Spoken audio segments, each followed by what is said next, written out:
Hey everyone, how's it going? Thanks so much for tuning in. In today's video, I finally start diving back into the S10. The main focus of the video is going to be pulling out the powertrain and getting the truck stripped down so it's all prepped and ready for body and paint. The first thing I want to discuss though, as to why I'm pulling the powertrain out, is the primary reason why I haven't made any content on this truck in so long. Obviously, I've been building the new shop, I've been putting some work into Crystal's Chevelle, and if you don't already follow me on social media, I'm actually starting a restoration business with my good friend Joe. So there's a lot of exciting things going on, and I'll talk about that other stuff in another video or two. But anyway, back to the S10. Just a little bit of a recap. I swapped in a rebuilt 350, got a new 700R4 automatic trans. It's an awesome truck. It's fun to drive. It sounds great. Everything is all good, except I kind of got screwed. As the old saying goes, you learn something new every day, and I definitely learned something here. So again, I bought this motor from someone who had supposedly rebuilt it. I have actually seen inside the motor. I could tell that some new things were done.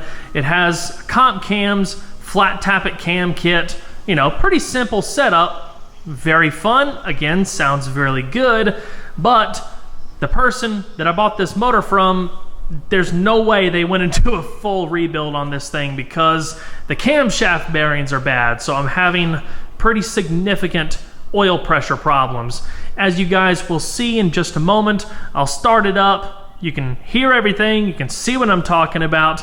We've got pretty decent oil pressure when it starts up cold, and then after it runs for a while, it gets down to about, I've seen it as worse as 10 PSI, but usually around 11 or 12 when it's idling at like a 900 or 1,000 RPM.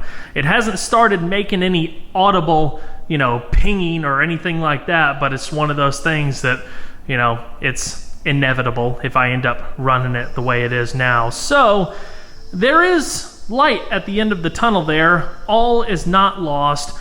I'm going to end up repurposing the majority of what you see here into another project to make starting that other project easier and cheaper. I'm either going to have this engine redone or rebuild another 350 that I've had on a stand for a really long time. But the plan for this truck, I'm actually teaming up with Holley and O'Reilly Auto Parts to LS swap it. It's going to be getting a cammed 5.3 LS fully rebuilt by a machine shop. So, anything can happen, but I have faith that this new motor that's going to go in the truck is going to be awesome. It's definitely going to be faster, so that's going to be exciting all in itself. But I'm going to basically be completely redoing my entire setup from the cooling system to the transmission and everything. I'm going to be running a Holley Terminator X Max computer system, so full on. It's actually going to be quite cool because I've gone through the basic spectrum of S10 builds. We started out doing a V8 swap, carbureted.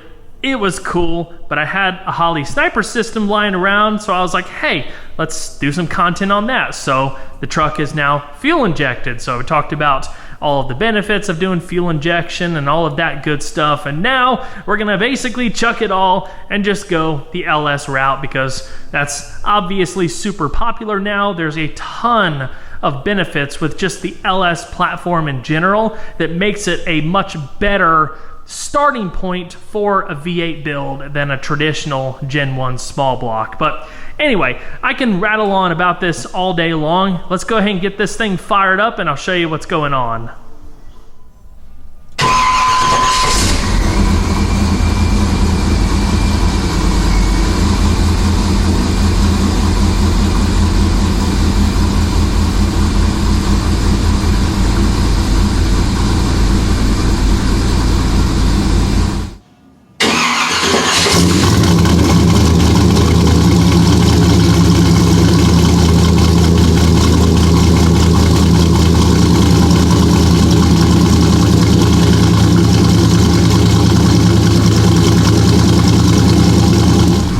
It sounds so freaking good.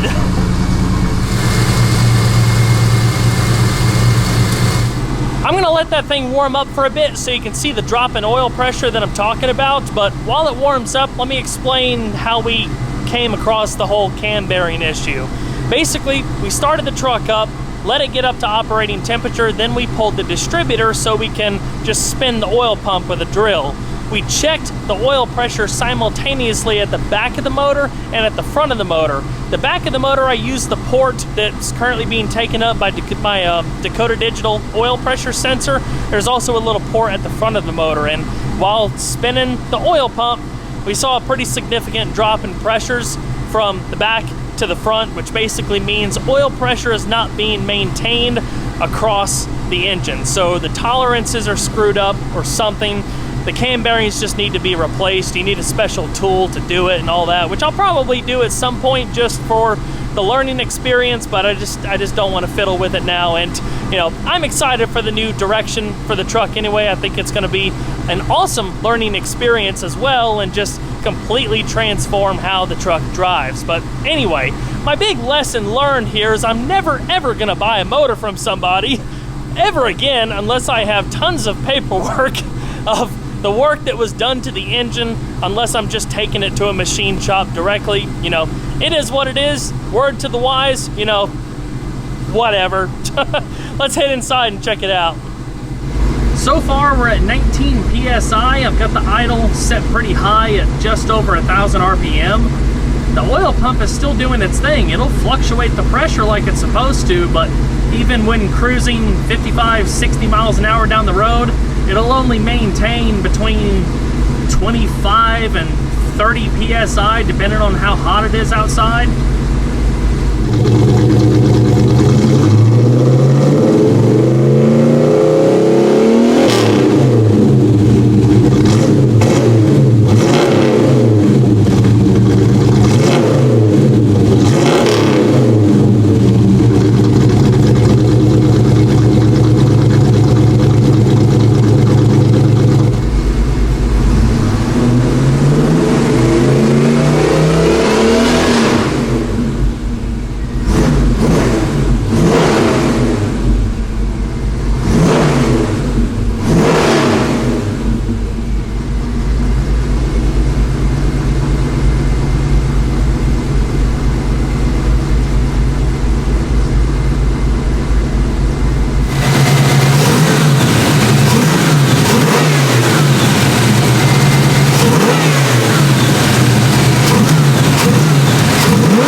Right now we're at 12 PSI at just over 1,000 RPM. And if we put it in gear, you know, a little bit under 1,000 RPM, it'll fluctuate between like 10, 11, 12, 13. But if I brought the idle down more, where I would, you know, prefer it to be, it's not good. It's not good.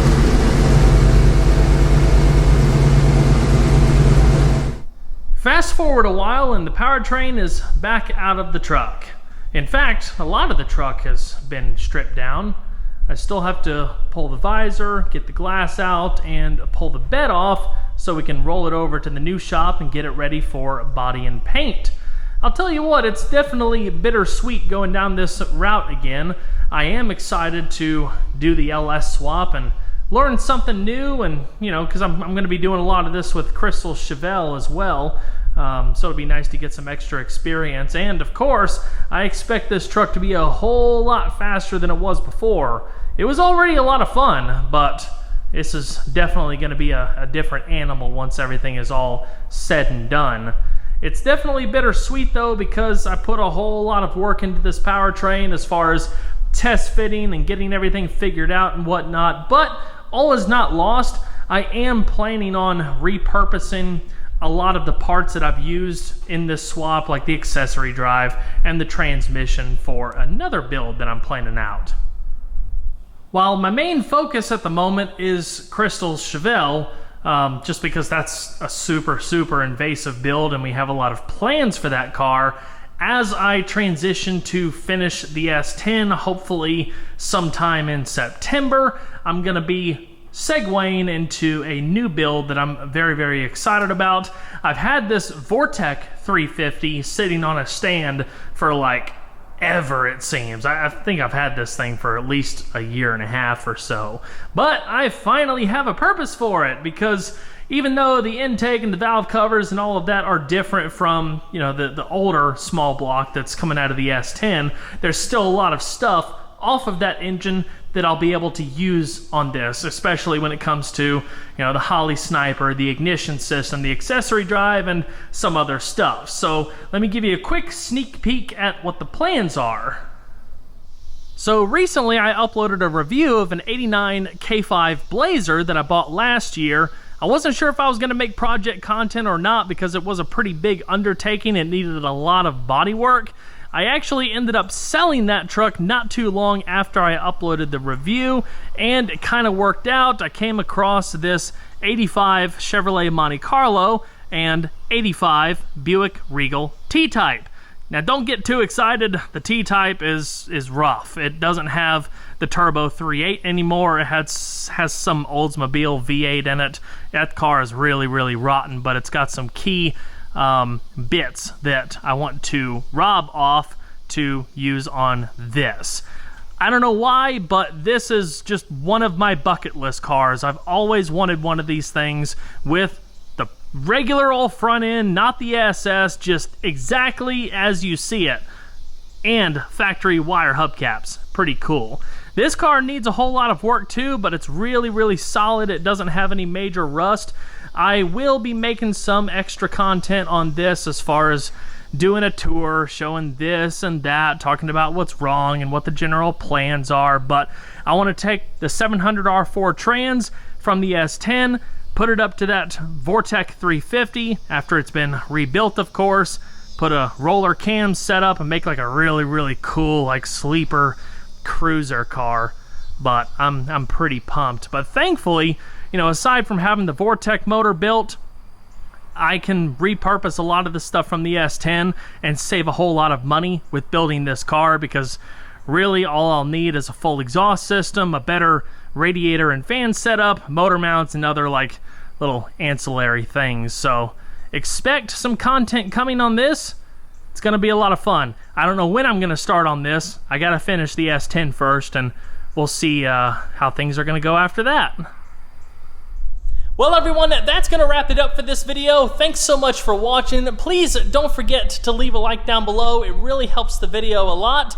Keep an eye out in the coming weeks. I'm going to be filming a full shop tour video now that everything is settled and we have the new business going, which is called K&J Design and Auto Works. So check it out on Instagram and Facebook.